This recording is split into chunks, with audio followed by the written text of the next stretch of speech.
Olá, eu me chamo Amanda e seja bem-vindo ao Umbrella Pop. Você sabe do que se trata a missão Maestro? Não? Pois venha que eu vou te contar o que é. Pergunta, você precisa saber de três coisas. Primeiro, maestro é uma palavra italiana usada nos idiomas latinos e em inglês para se referir ao regente de uma orquestra, mas que em sua língua de origem, ou seja, o italiano, ela ainda é usada para falar de alguém que é mestre em algo. Um exemplo simples que eu achei para passar seria que quando você faz um mestrado, você se torna mestre de algo. Ou seja, você se tornou maestro de algo. Até onde eu entendo, um maestro numa orquestra é uma pessoa que entende muito de música, domina a música, e por isso que ele é o maestro. Segunda, a música Maestro do Seventeen é o que pode ser denominado como K-pop experimental. O que Baralhos é um K-pop experimental?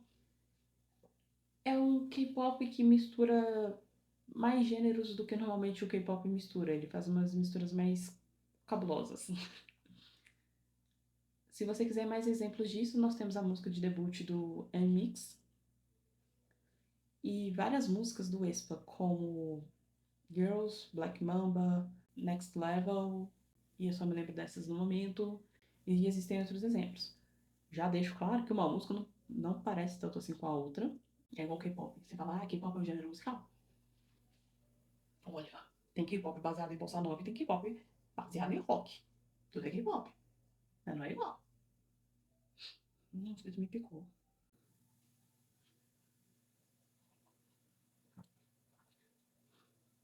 Terceiro, você precisa se inscrever, curtir e compartilhar esse vídeo para me ajudar a crescer o canal. Tendo essas três coisas em mente, vamos começar a destrinchar o MV logo depois da abertura.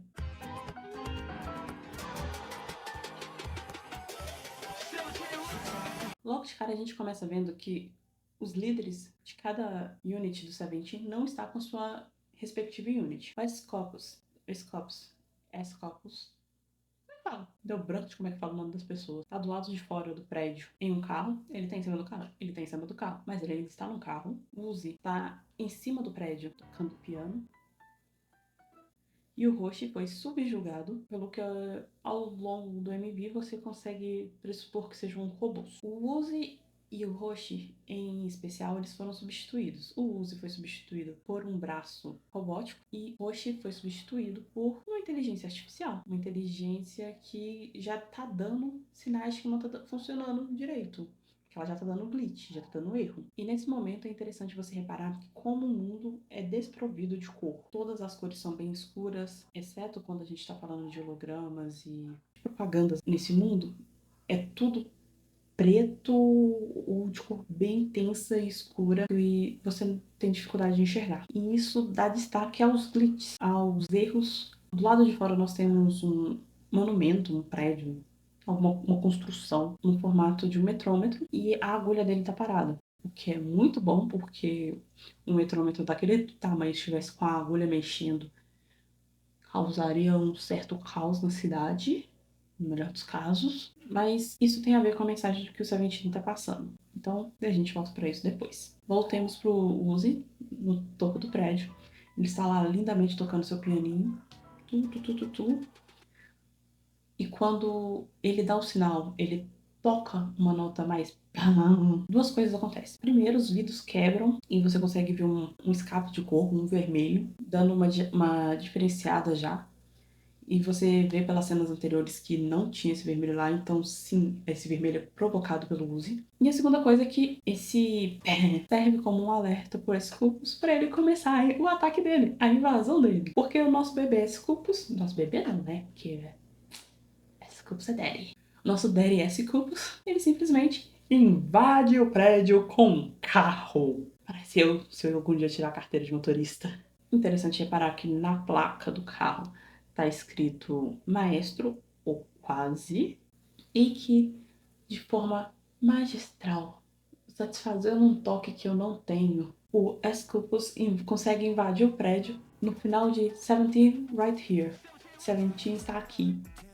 Ele realmente está ali, invadiu o local para chegar lá, mas ele tá lá.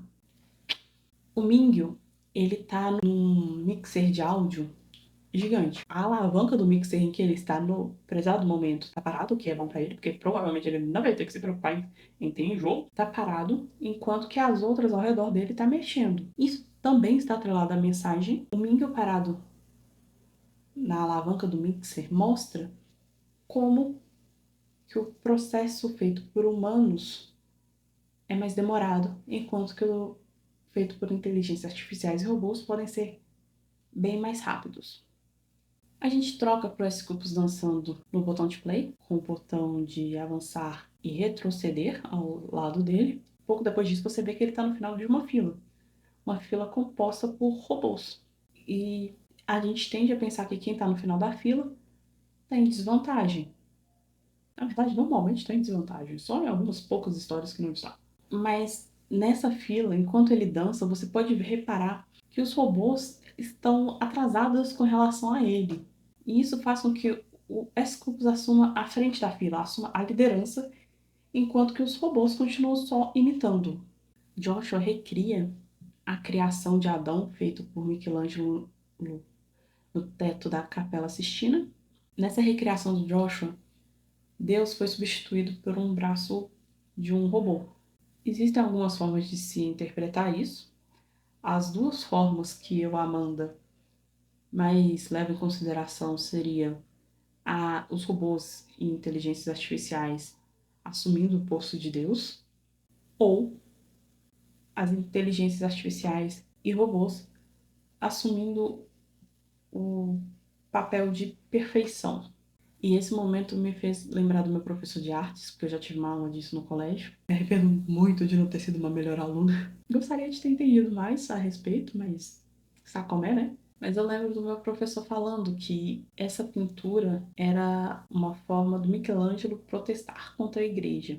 Se eu não me engano, Michelangelo não era exatamente o mais católico e cristão dos homens, mas a igreja pagava, ele precisava comer, então sabe como é, né? Capitalismo. Nessa aula, o meu professor ele comentou algo interessante de se encaixar aqui. Essa pintura de Michelangelo foi uma forma dele se rebelar contra a igreja, mesmo fazendo um trabalho para a igreja. Na pintura, Deus e o Adão estão quase tocando o dedo. Segundo o meu professor, se fosse um filme, eles teriam se tocado. Eu lembro exatamente dessas palavras. Essa pintura representa que o homem, Adão, a humanidade, na verdade, estava chegando perto da perfeição de Deus e que logo assumiria o posto de criador. Agora, levando em consideração o contexto do MV, seria Joshua alcançando a inteligência artificial, os robôs, e se tornando a nova definição de perfeito? Fica o questionamento. E eu gostaria de ler / traduzir o trecho que é falado nessa parte, justamente que corrobora com essa minha linha de raciocínio. Não importa se é clássico ou uma coisa nova, nós temos orgulho da nossa própria combinação. Misturar e combinar, essa é a nossa coisa, esse é o nosso estilo. Crazy, não queria usar essa palavra, mas maluco é o novo normal porque nós mudamos o mundo. Embora eu não gostei dessa tradução de crazy, não. Depois eu tenho que ver se eu acho alguma coisa melhor. Se você tiver uma ideia de tradução melhor, por favor, coloque aqui no comentário. Depois disso, nós tivemos um sintetizador gigante do tamanho de uma parede sendo usado como um obstáculo de um teste de Crash bem na hora do impacto da música. Diga-se de passagem, se você nunca viu um teste de Crash, por favor, veja, é muito terapêutico.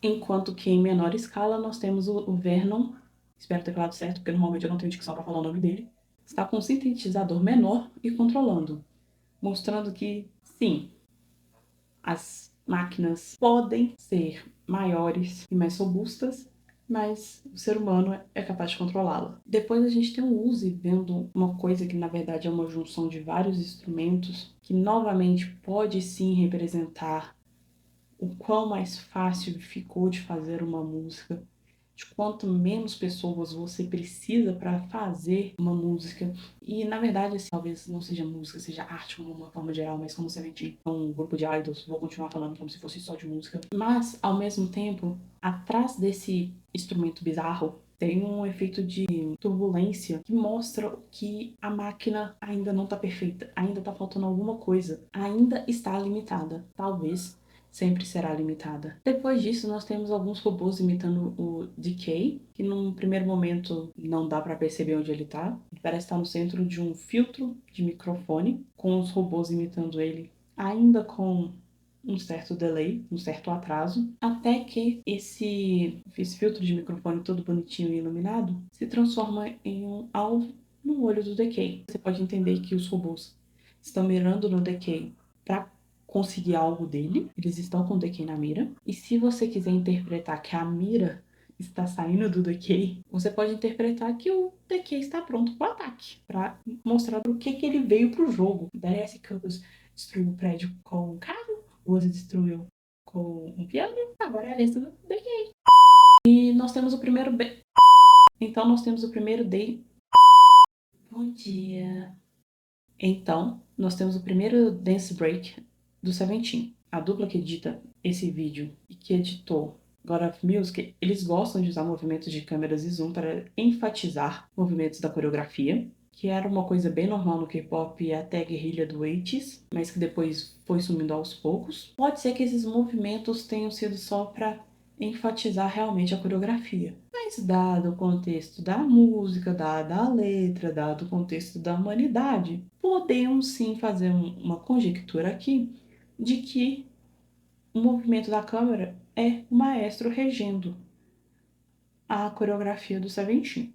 Nessa parte pra frente a gente começa a ver como que o Seventeen interpreta que é a resposta para o dilema atual que a gente vive sobre as inteligências artificiais. Devemos usá-las para tudo? Devemos entregar nossas vidas a ela? Devemos fazer reverências e torcer para que nunca sejamos destruídos por elas? Devemos ajudar na construção do basilisco para que ele saiba que a gente fez a nossa parte e ele não nos mate no futuro? Segundo o Seventeen, começando pelo Dino, ele mostra que o caminho correto a se seguir é a humanidade tomar as rédeas da situação, tomar as rédeas do robô, inteligência artificial também, não só na criação da música. Nesse momento, o Dino, ele passa a ser o maestro, o mestre da inteligência artificial e nos leva a crer que se a gente tomar as rédeas da situação agora, nós podemos evitar o futuro distópico que foi apresentado no início do MV. E aí a gente tem o que eu acredito ser a única cena de ação propriamente dita do MV, que é o Won-woo lutando contra esses robôs, e depois a gente tem o Jun sentado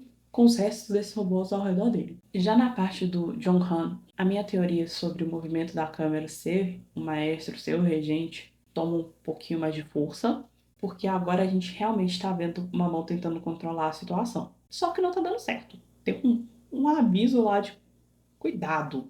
Tá lá escrito: movimento muito rápido. Conteúdo permanecerá oculto até que a velocidade seja reduzida, reafirmando que as IAs estão sim aprendendo muito rápido e que isso está fazendo com que elas não aprendam tudo. Um ótimo exemplo disso seria você, que teve o semestre todo para estudar, mas deixou para estudar 2 horas antes da prova. Você realmente vai aprender?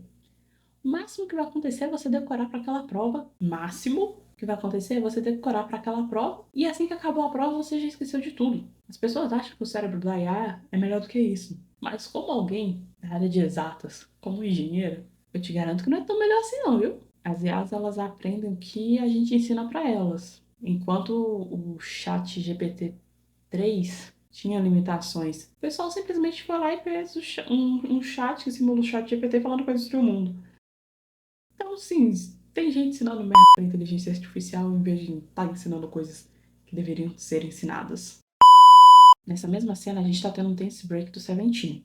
E se você analisar com atenção, você consegue ver que a dança deles, a performance deles, tá contra-atacando ou atacando os robôs que vieram pra cima deles. E logo em cima tem uma gosma com um glitch lá meio bizarro. E nenhum dos canais que eu sigo e que fazem conteúdos a respeito conseguiu identificar o que que é aquela gosma. Então, se você souber, por favor, coloque aqui nos comentários que vai me ajudar a sanar essa dúvida. E depois desse dance break, as cortinas se fecham. E nesse momento, eu já tava indo lá dar o meu like, fazer o meu comentário pra ajudar a divulgar o vídeo, né? Porque eu faço a minha parte. Fui lá comentar lá pra dar engajamento. Mas aí, enquanto eu dava o meu like, igual você está fazendo agora, eu descobri que a música não tinha acabado. Num primeiro momento eu pensei que fosse um soldado indo em direção à cortina, só pra ser surpreendida, não é mesmo? De maneira magistral. E falando em magistral, na parte de trás, na plateia, a gente tem um maestro. Isso me fez acreditar que o Seventeen não só está infiltrado nesse mundo de robôs e inteligências artificiais, como eles também têm total controle da situação. Nós temos partituras sendo jogadas e ele faz uma luneta. Luneta ou é monóculo? Acho que é uma luneta. Deixa eu ver, cadê o papel? Papel. Então, negócio aqui que todo mundo já fez pra brincar uma vez na vida. Você conseguir parar, dar um pause no momento certo, você vai ver que é uma partitura da própria música Maestro do Seventeen. E a música Maestro está te levando para você ver além, para você ver onde isso vai dar. Não é direto, mas isso te leva para a cena em que o metrômetro voltou a funcionar, me levando a questionar como é que tá o bem-estar das pessoas lá, porque um treco daquele funcionando não faria bem para ninguém, nem nada ao redor daquilo, marcando o tempo do Seventeen na coreografia. Nesse momento, o Seventeen assume o holoforte, o centro, enquanto eles utilizam robôs para ser os dançarinos auxiliares deles. Eu vou ler um comentário do Uzi a respeito. Quer dizer, eu acho que eu não uso, né? Porque eu não vi ele falando. Mesmo se eu tivesse visto, eu não sei coreano. Eu ia depender das pessoas que legendaram não querer me enganar. Mas, em tese, é um comentário do uso a respeito. Ao invés de se sentir culpado com o desenvolvimento das ferramentas, no caso, inteligências artificiais, ele sente que deve progredir junto com elas. Ele pratica muito e tenta achar as vantagens delas, mas pondera a respeito sobre como manter a identidade dele e do Seventeen, sintetizando a ideia desse MVP, que inteligências artificiais e robôs, eles são meios, são ferramentas. Você pode usar, assim como eu tenho certeza que muita gente vai usar essas ferramentas para fazer de tudo, mas elas não irão superar um ser humano, justamente pela capacidade criativa e imaginativa que a gente tem. Um exemplo tosco, mas muito bom, é o meme que a NASA vai ter que vir estudar o brasileiro. Você acha que um robô, uma inteligência artificial, consegue pensar nas gambiarras, coisas que a gente faz no Brasil? Claro que não. Duvido que uma pessoa de outra nacionalidade consiga, imagina um robô. Então, sim, os robôs podem facilitar nossas vidas, mas eles não devem tomar controle delas. E é por isso que termina com a frase: Who is the real maestro? Quem é o verdadeiro mestre? Entendeu? Qual que é a missão maestro? Se não, não tem problema. Eu resumo aqui para você. A missão maestro nada mais é do que recuperar o espaço que as ferramentas estão tomando dos artistas, provando que o ser humano é e será sempre o verdadeiro maestro e que os fatores que nos fazem únicos, a performance do Seventeen, por exemplo, ou a capacidade criativa e imaginativa, são sim a nossa maior arma. Eu sou a Amanda, esse é o Umbrella Pop, e muito obrigado por ter me acompanhado até aqui. Vejo você no próximo vídeo. Tchau!